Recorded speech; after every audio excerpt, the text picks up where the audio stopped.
Welcome to the show. I'm Elton Sherwin. With the help of my AI co-hosts, we explore and summarize useful research in health and nutrition. To be honest, they do most of the heavy lifting. I just ask the questions. Today's spotlight is on a humble food that packs a punch. Research shows that just 2 tablespoons a day can significantly boost your health. Sounds easy, right? 2 spoonfuls. For me, it was surprisingly hard. I'll share my journey after the AI breaks down the science. Let's hear what Google's dynamic duo has uncovered about the mighty bean.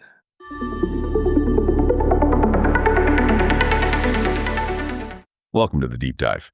We take compelling sources and, we dive deep to pull out the essential knowledge you need. Today, we're looking at something maybe a bit underrated, humble even, but potentially one of the most important foods on the planet, legumes.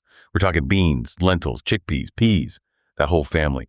And our mission today is to unpack 2 really extraordinary claims. Claims that, honestly, sound almost too good to be true. First, that beans might just be the single most important dietary predictor of a long life. And second, that they're basically a non-negotiable tool for environmental sustainability.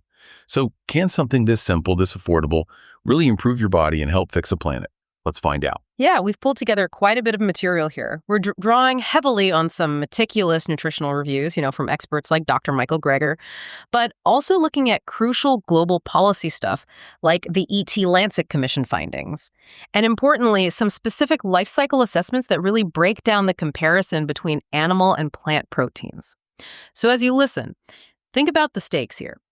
This isn't just general dietary advice, is it? We're digging for simple things, actionable insights that could potentially have world-changing power. Like, can adding just a small amount of this pantry staple truly shift your own health path and help stabilize the global climate? Our sources seem to suggest, yeah, a resounding yes. Okay, let's get into it then, starting with that longevity factor. That's the one that really jumps out. The sources claim legume intake might be the single most important dietary predictor of a long lifespan worldwide. That just sounds huge, like an exaggeration maybe. It does sound unbelievable, I know. But the evidence is actually pretty robust, mostly because researchers looked across multiple, very distinct cultures. They analyzed the diets of older folks in places like Japan, Sweden, Greece, Australia. Quite a range. Okay. And they looked at everything, vegetable intake, fish, meat, dairy, the works. And out of all those food groups, legumes were the only food factor consistently and significantly linked to a longer lifespan across all those populations combined. Wow. Only legumes. Yeah. And what's really fascinating is the type of legume changed depending on the place. So in Japan, people were eating more soy products. In Sweden, it was more peas and brown beans. The Mediterranean diets, lots of lentils and chickpeas. So it wasn't one specific magic bean. Exactly.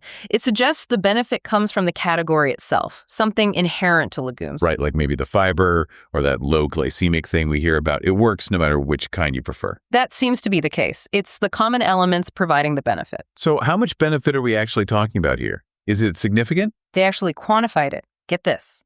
There's an 8% reduction in the overall risks of death for every 20 grams increase in daily legume intake. Hold on.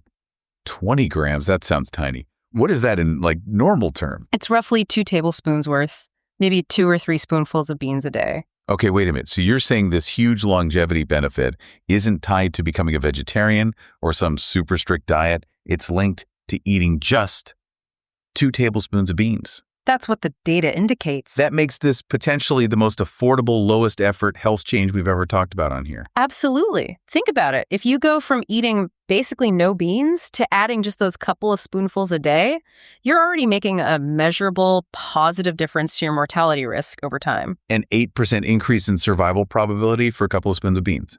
That's compelling. It's a tiny investment for a potentially huge return. Okay, that's enough to make anyone reconsider their pantry staples. So let's dig into the why. Why are they such a physiological superpower? Dr. Greger and others seem to synthesize the benefits into some clear takeaways. Let's break those down, starting with metabolism. Right. Benefit number 1 is what you could call their metabolic superpower. It's tied to the glycemic index. Beans are exceptional here. They cause less than half the blood sugar spike compared to eating the same amount of carbs from, say, white bread, most pastas, or potatoes. And that's important because managing those blood sugar spikes is really key to avoiding prediabetes, metabolic syndrome, all that stuff. Precisely. We saw data showing that just substituting one serving of beans for one serving of white rice was linked to something like a 35% lower risk of developing metabolic syndrome. Is that one swap? Just that one simple substitution. It helps protect you against that whole cascade leading towards type 2 diabetes. Okay, metabolic health covered. Yeah. That naturally leads to the heart. But what are the claims there? Benefit number 2. They're serious cholesterol busters. Now, this isn't exactly breaking news. The fact that daily bean intake significantly lowers that bad LDL cholesterol.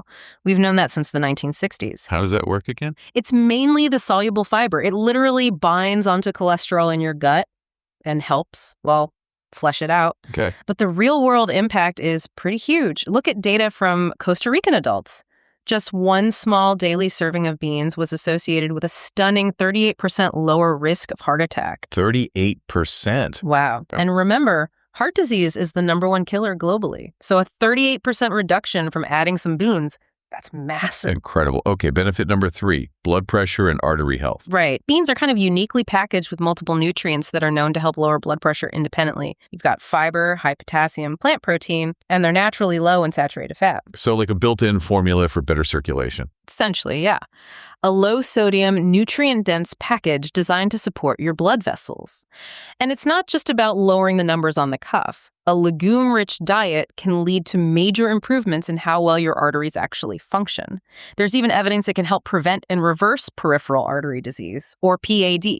That's the one causing severe circulation problems in the legs and arms. So it protects the whole system. The entire vascular system, yeah. Okay, the health case is really strong.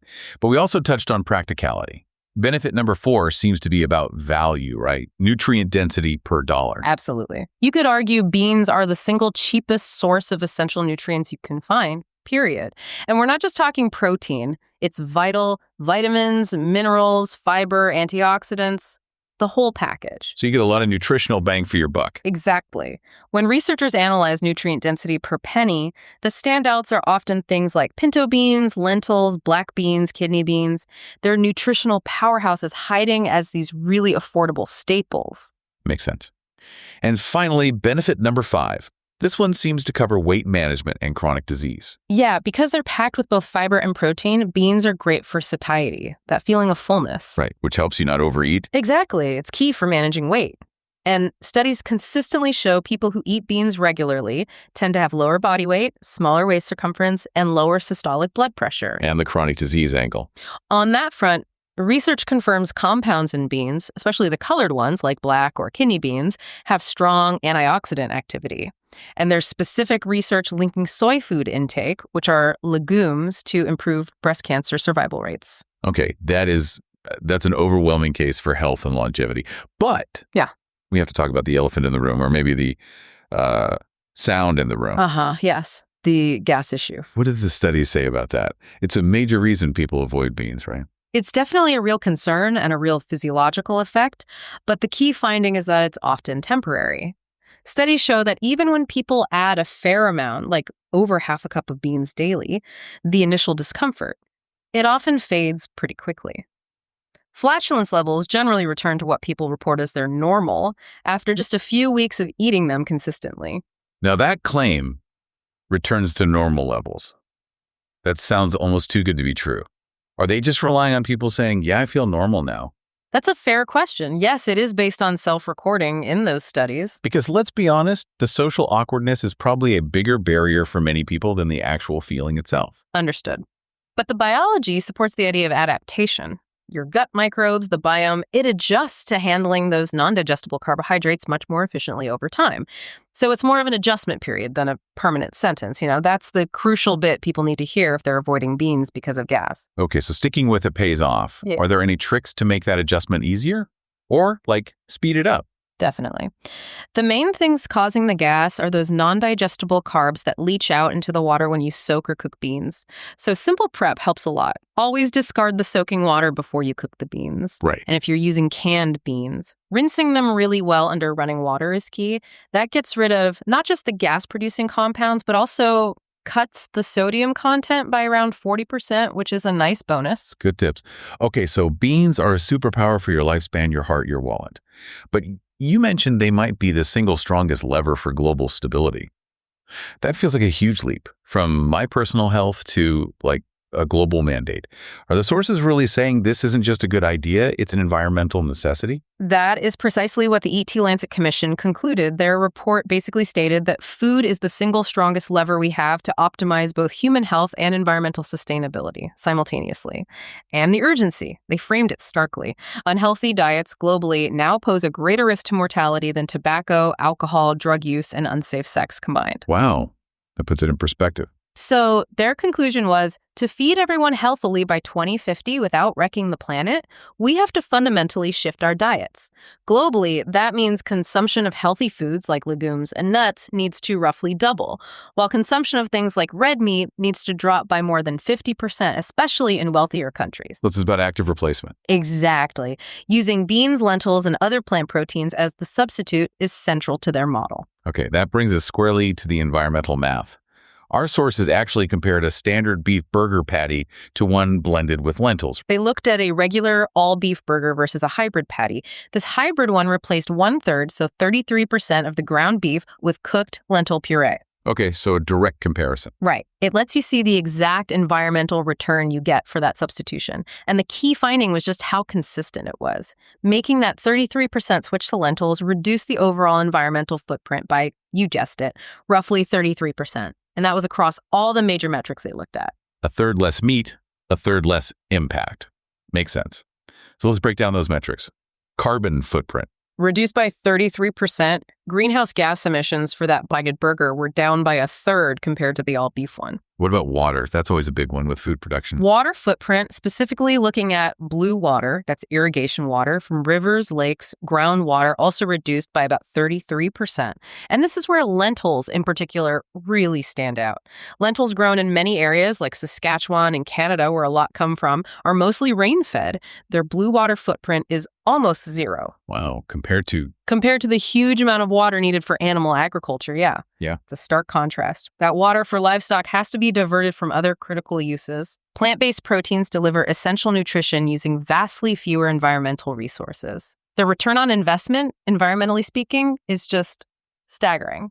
Okay, this deep dive has really laid out an incredibly powerful win-win. It's rare you find something like this. We're talking about boosting your own personal health, maybe even extending your life. Yeah.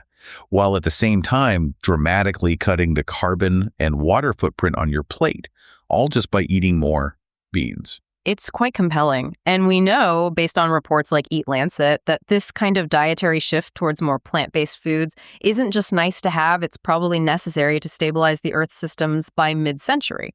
So knowing that maybe just 2 tablespoons of legumes a day could significantly extend your life, what small, sustainable change are you ready to actually stick with starting today? Yeah, think about that. That 8% reduction for just 2 tablespoons. It might be the easiest health insurance policy you'll ever find. Thanks for joining us for this deep dive.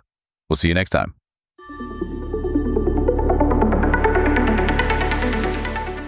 Beans are a nutritional powerhouse.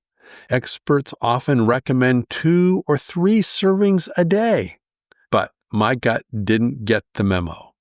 Every variety I tried gave me trouble, until I found a gentle way in. 2 tablespoons of hummus on toast each morning. Didn't know hummus was made from beans? You're not alone. From there, I slowly added red lentils, sprouted tofu, and eventually tempeh. It took 6 months, but now I can eat beans daily. I actually look forward to them. If you're just starting out, begin with a spoonful of hummus. Go slowly. Your gut will thank you. I encourage you to persist with the mighty bean, even if it has defeated you in the past. This is Elton Sherwin. Stay safe, stay healthy.